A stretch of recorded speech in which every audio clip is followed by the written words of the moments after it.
shared interests. It is all about shared responsibilities as the whole nation. It is about shaping a region that is not only economically vibrant, but also peaceful, inclusive, and future-ready for all of us. As we welcome all of them, we're now witnessing various conversations being unfolded today. The conversations that will continue to strengthen one of ASEAN's most meaningful partnerships, and that itself will reaffirm ASEAN's centrality in a region where cooperation is not just a choice, but a necessity for us all. And today, we're going to witness all of it at the 26th ASEAN+3 Foreign Ministers meeting here in Kuala Lumpur, Malaysia. And under Malaysia's 2025 ASEAN chairmanship, which the APT mechanism continues to be central in advancing inclusive and sustainable development, responding collectively to geopolitical tensions and non-traditional security threats, and reinforcing multilateralism and ASEAN centrality in the regional architecture. As ASEAN navigates an increasingly complex global landscape, the APT remains a critical engine for cooperation, dialogue, and shared growth in East Asia. Now, some of the aspects that will be discussed to be climate and architecture, to health security and pandemic preparedness, the post-COVID-19 action plans for the vaccine equity, the joint stockpiles on essential medicines, and the capacity building in various surveillance. Now, ASEAN's central role, despite being the smaller economies in the +3 dynamic, ASEAN remains the governor and agenda setter, a role that reinforces ASEAN's centrality in regional diplomacy. And today, we're witnessing it all today. And just now, arriving into the hall, His Excellency Wang, Minister of Foreign Affairs of the People's Republic of China.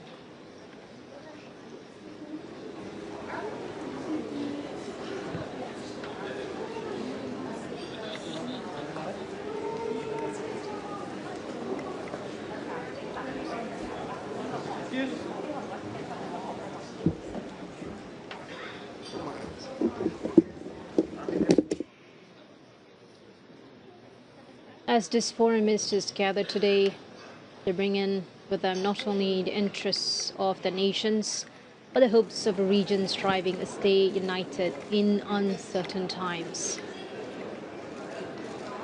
And on the arrival of Datuk Sri Haji Muhammad Hassan, Minister of Foreign Affairs, Malaysia.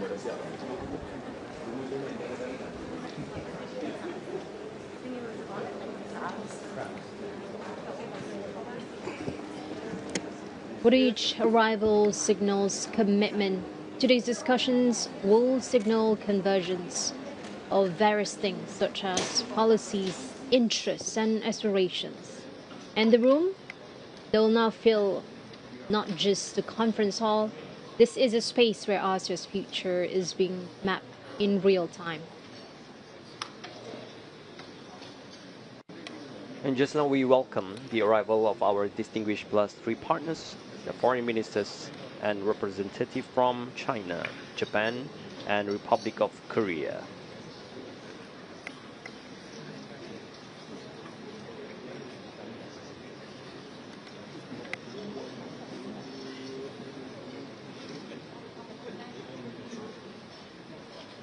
But Malaysia as the host is represented by His Excellency Datuk Sri Utama Haji Muhammad bin Haji Hassan, the Minister of Foreign Affairs of Malaysia, whose leadership to conversations will help anchor the conversations in both vision and practicality.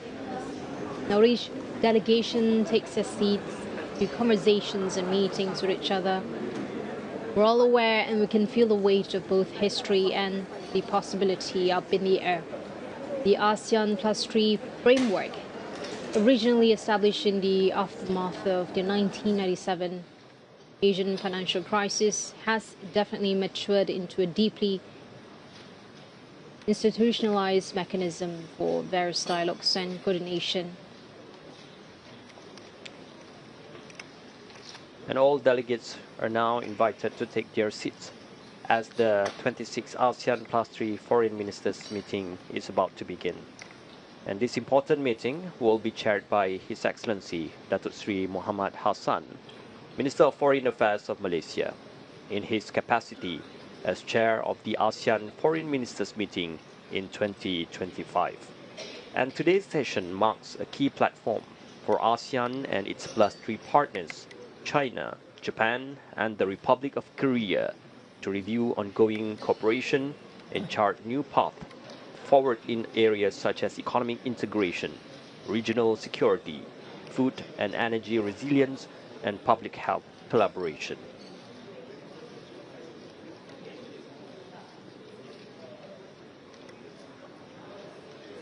Crucially, this platform of conversations will offer an opportunity for dialogues at a time when such dialogues is more valuable than ever. It is a chance to maintain open channels, manage tensions peacefully, and cultivate understanding in the fast-paced moving change. And as the ASEAN+3 meeting continue to evolve, one thing will remain clear. It is not just about shared interests, it is all about responsibilities being shared together, shaping a region not entirely on the economy, but for inclusivity, peaceful, and a future ready for all of us as a nation. As we prepare to begin with the 26th ASEAN+3 Foreign Ministers meeting, the atmosphere in the hall reflects the warm spirit of regional cooperation. Delegates and ministers are now taking a moment to greet one another, a true testament to the strong personal ties and mutual respect that underpin ASEAN+3 cooperation. And here at the International Broadcast Center, or IBC, the atmosphere is nothing short of electric. As a nerve center for international media coverage, it's where stories from across the ASEAN region are shaped, packaged, and broadcast to the world in real time. And currently we're looking into camera crews adjusting lenses, sound engineers fine-tuning any microphones, to journalists and correspondents waiting for live crosses, eyes flicking between live feeds and last-minute notes.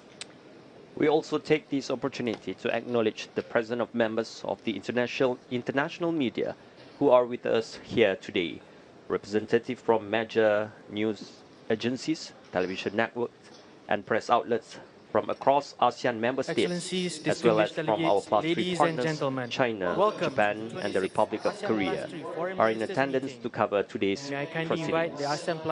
And as well as journalists from global agencies based in Singapore, Bangkok, and Jakarta, reinforcing the strong regional and global interests in ASEAN's evolving role and partnerships.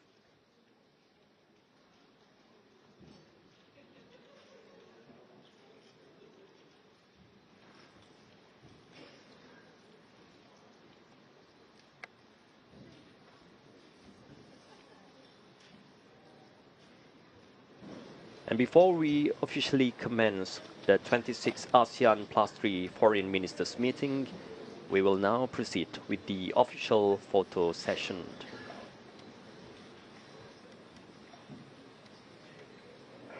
And all foreign ministers are kindly invited. First, the formal pose. Allow me to count in 3, 2, 1.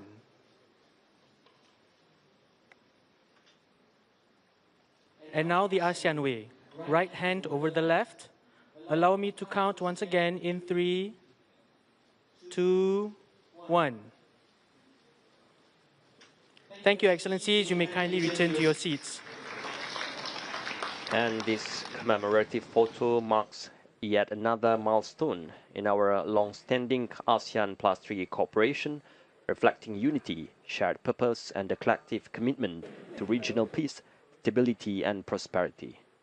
Let us now witness the conversations unfold. Without further ado, Conversations that may I now continue invite to the strengthen. Honorable Datuk Seri Utama Haji Muhammad bin Haji Hassan, Minister of Foreign Affairs of Malaysia, to deliver his opening remarks and proceed with the meeting. Datuk Seri, the floor is yours. Assalamualaikum warahmatullahi wabarakatuh.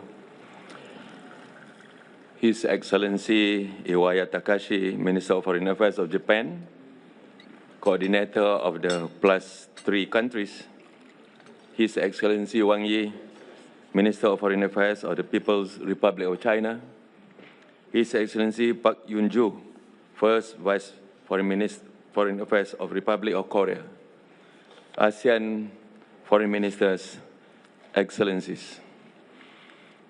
On behalf of Government of Malaysia, I'm honored to welcome Your Excellencies to Kuala Lumpur for the 26th ASEAN+3 Foreign Ministers meeting. I extend a special welcome to His Excellency Iwaya Takashi, who joined us at this meeting for the first time. Welcome, Iwaya. Our meeting today reaffirms our collective commitment to further deepen the ASEAN+3 cooperation as driving force for peace, stability, and prosperity in East Asia. Amid complex regional and global developments, the relevance of platforms that advocate dialogue and cooperation such as this has never been more evident.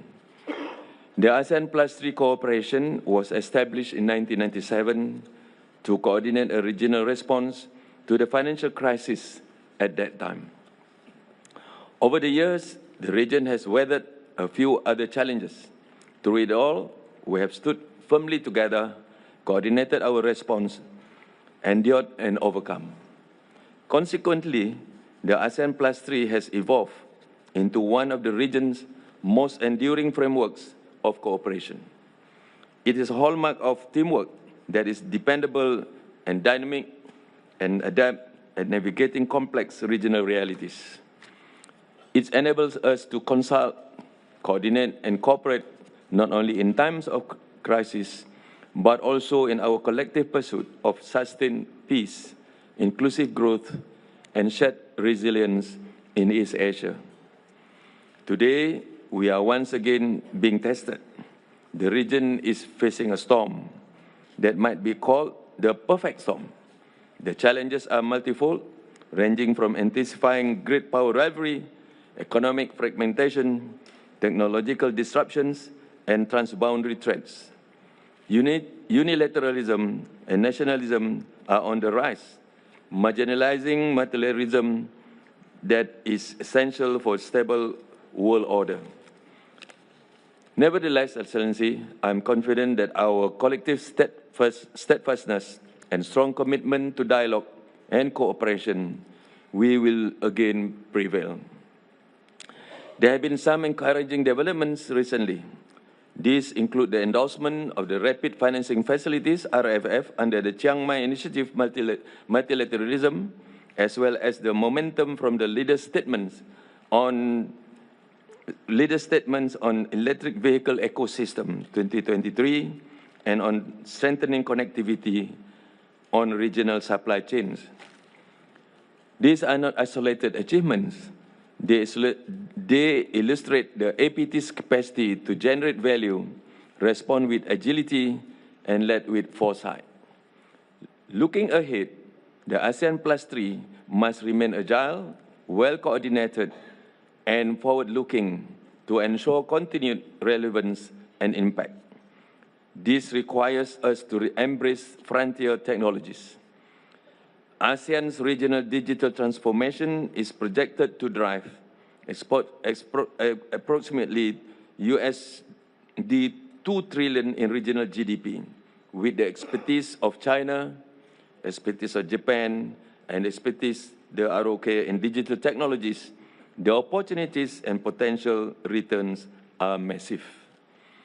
Such initiatives support Malaysia's objective as chair of ASEAN to narrow development gaps, enabling equitable development, promoting sustainable growth, fostering peace through mutual trust and cooperation, improving living standards and human capital, as well as fostering social cohesion and participation in an inclusive and sustainable manner. We should keep in mind that collectively the ASEAN+3 represents a combined population of 2.28 billion people, with a total nominal GDP of approximately USD 29.33 trillion, or 25.77% of global GDP. This scale underscores the strategic weight and global relevance of our partnership, as well as the responsibility we bear in ensuring regional stability, inclusive growth, and sustainable development. Let us thus work together to sustain the momentum, strengthen future-oriented cooperation, and deliver tangible benefits to our peoples then beyond the region. Thank you. I now invite His Excellency Iwaya Takashi, Minister of Foreign Affairs of Japan, as coordinator of the +3 countries to deliver his opening remark. Excellency, please. Thank you very much, Chair, Minister Muhammad. From now on, I will speak in Japanese, so could you please use your headset? Thank you. 議長のムハマド大臣はじめ、マレーシア政府の温かい歓迎に心から感謝申し上げます。また初めて参加する私を歓迎いただいて、ありがとうございました。ASEAN+3 はアジア通貨危機を背景にマレーシア議長のもとに1997年にここクアラルンプールで発足をいたしました。発足の地において開催される ASEAN+3 外相会議に出席できて本当に嬉しく思います。発足当時、アジアは経済危機に直面しておりましたが、四半世紀を経た現在、ASEAN+3 の GDP 総額は今議長からお話あった通り、世界全体の 25% を超えており、国際経済に占める重要性、果たすべき役割は大きく拡大をいたしました。同時に、少子高齢化、保健、防災といった共通の課題にも直面をしています。こうした課題の解決に、ASEAN+3 の枠組みで共に協力していく意義は極めて大きく、またそのポテンシャルがあると思います。ASEAN+3 協力作業計画2023年から2027年が着実に実施されています。日本はとりわけ金融や食料安全保障といった分野で地域におけるセーフティーネット構築を中心とした実務協力が進められ、地域の安定と繁栄の実現に貢献をしてきたことを高く評価をしております。また日本はいち早くインド太平洋に関する ASEAN アウトルック AOIP の支持を表明をいたしました。国際社会が大きく揺れ動いている中、国際社会を分断から協調に導くためにも AOIP が掲げるルールに基づく枠組み、開放性、透明性、包摂性といった原則の重要性はますます高まっています。日中韓3カ国とも AOIP を支持しており、ASEAN+3 の枠組みにおいても AOIP の推進に資する取り組みを進めていきたいと思います。さらに日本は現在、日中韓サミットの議長国を務めています。3月に東京で開催した日中韓外相会合では、未来志向の協力を進めていくことで一致しました。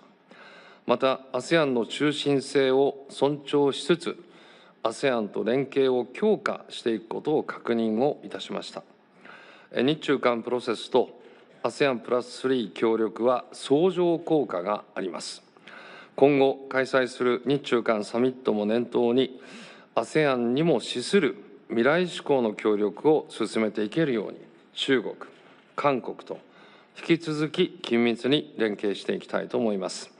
本日は有意義な意見交換ができることを楽しみにしています。ありがとうございます。Thank you. Thank you, Excellency Iwaya Takashi, for your opening remarks. Now, I'd like to invite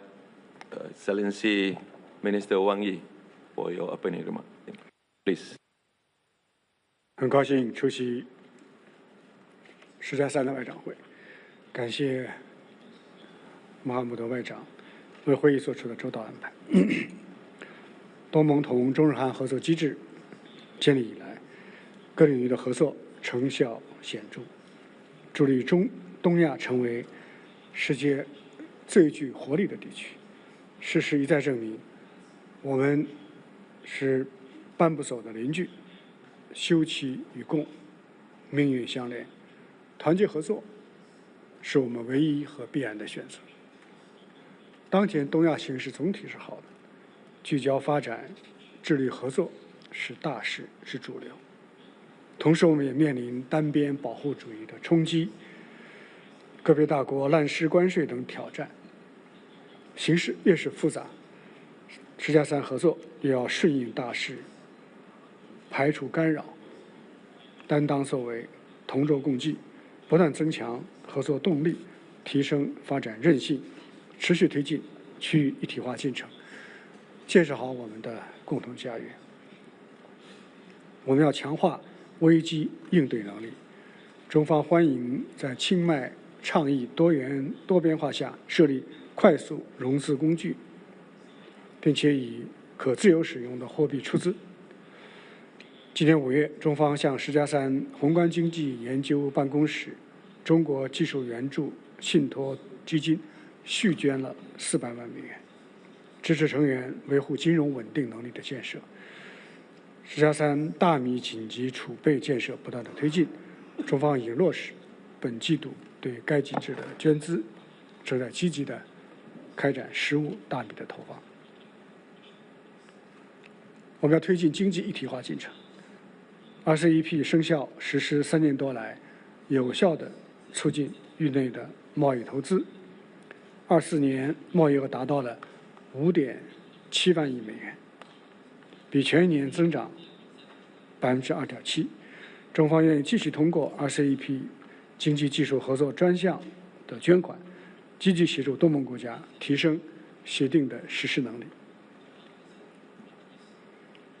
我们要合力打造发展的新动能，积极落实领导人会议关于电动汽车、供应链联通等领域的合作共识，大力拓展数字转型、绿色低碳合作，推动教育、文旅、新闻、智库等领域的交流，促进区域的民心相通，推动东亚不断的焕发发展的生机和活力。谢谢各位。Thank you, Excellency Minister Wang Yi. Now I invite Excellency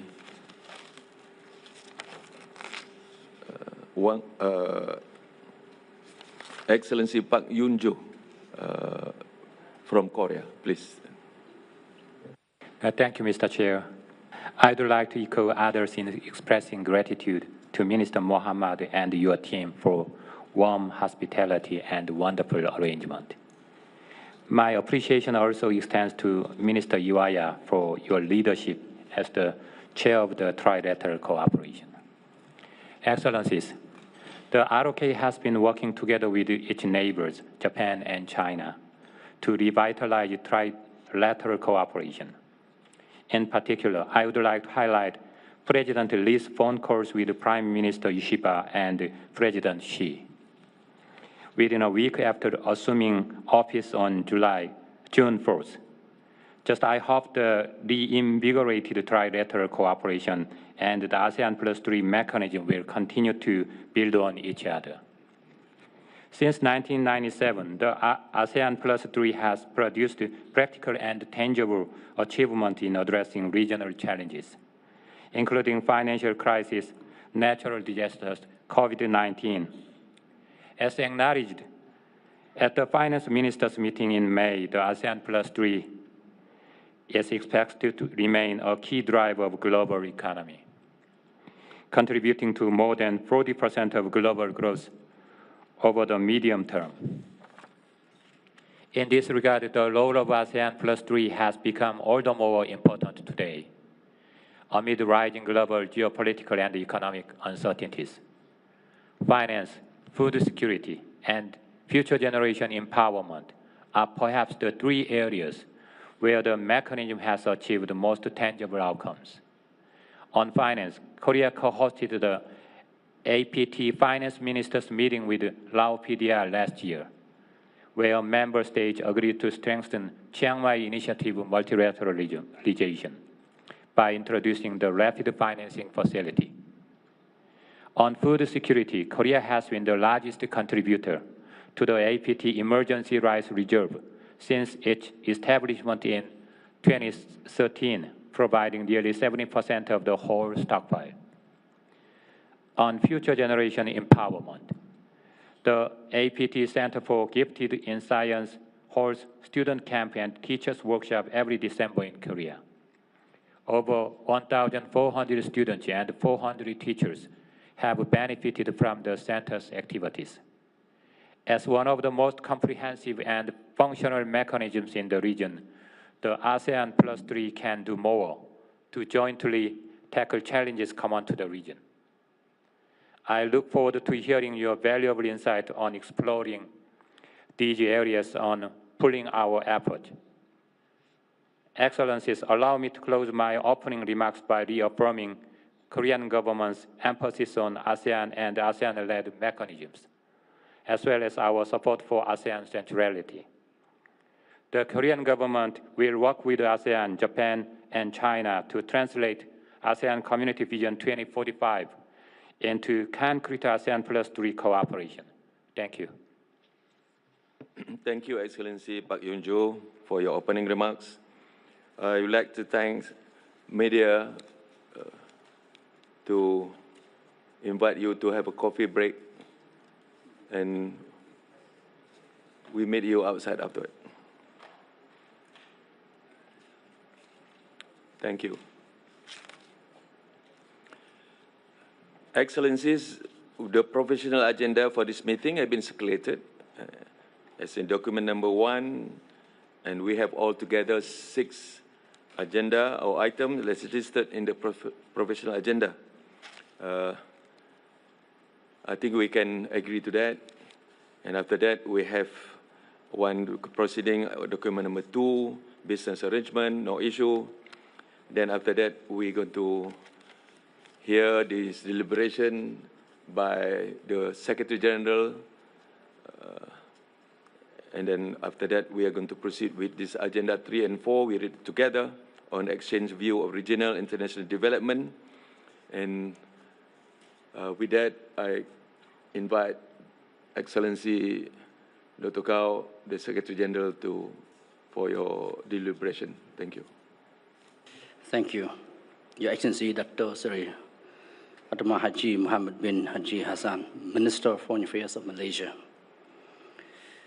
Excellency Minister Arya Takashi, Excellency Minister Wang, Excellency Park Yoon-jo, First Vice Minister, distinguished Excellency, distinguished ASEAN Foreign Ministers, distinguished delegates, Excellency, ladies and gentlemen. Since its inception in 1997, the ASEAN+3 cooperation has remained a highly effective and functional regional mechanism, particularly in crisis response. Allow me to outline key developments in APT cooperation over the past year. Significant progress has been made under the APT Work Plan 2023-2027, with 61.5% of the total action lines have been addressed or implemented to date. Key APT mechanisms such as Chiang Mai Initiative, Multilateralization, or CM. 10 years ago, ASEAN Community Vision 2025 was conceived in Kuala Lumpur, an ambitious blueprint to guide the region's common course through the decade ahead. Since then, under the quiet resolve of this guiding vision, ASEAN has pressed forward, marking steady strides in nurturing peace, entrenching stability, and advancing the promise of collective prosperity. Today, ASEAN has grown even stronger, connected, and resilient, united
ואני מרגישה את הכבוד הגדול שנתת לי, שענית בחיוב להזמנה שלי והגעת לווינה כל כך מהר.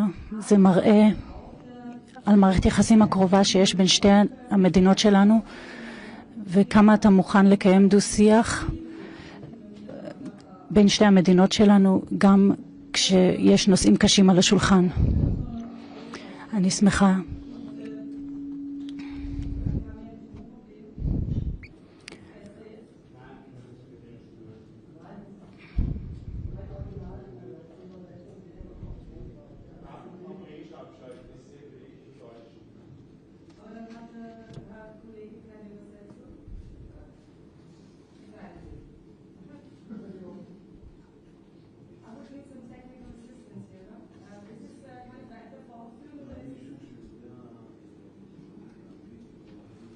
אני יכולה לעשות את זה, אני כאן בשביל זה.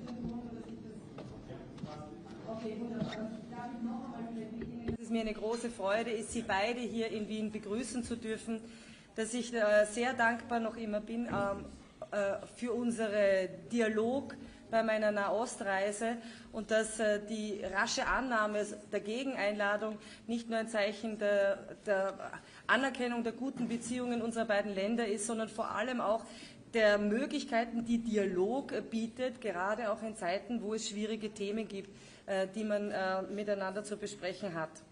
Dass wir diese Gespräche nicht nur fortführen, sondern auch ausbauen können, sondern auch sogar vielleicht auf eine andere Ebene heben konnten, zeigt mir, und das ist großartig, dass du, lieber Johann, auch diesen Weg zu deinem Antrittsbesuch nach Wien gekommen bist, und wir so nicht nur bilaterale Themen besprechen konnten, zu denen ich vielleicht dann noch kommen werde, sondern vielleicht auch die Gelegenheit genutzt haben, da wir ja gemeinsam als europäische Partner in der Europäischen Union auch diese Diskussionen führen werden noch beim Rat, hier auch sehr eng abgestimmt zu sein. Das ist unendlich sinnvoll.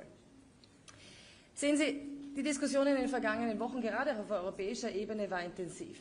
Und ich habe von mancher Seite gehört, wie wichtig es ist, Abkommen auszusetzen. Ich habe immer argumentiert, wie wichtig es ist, im Dialog zu bleiben.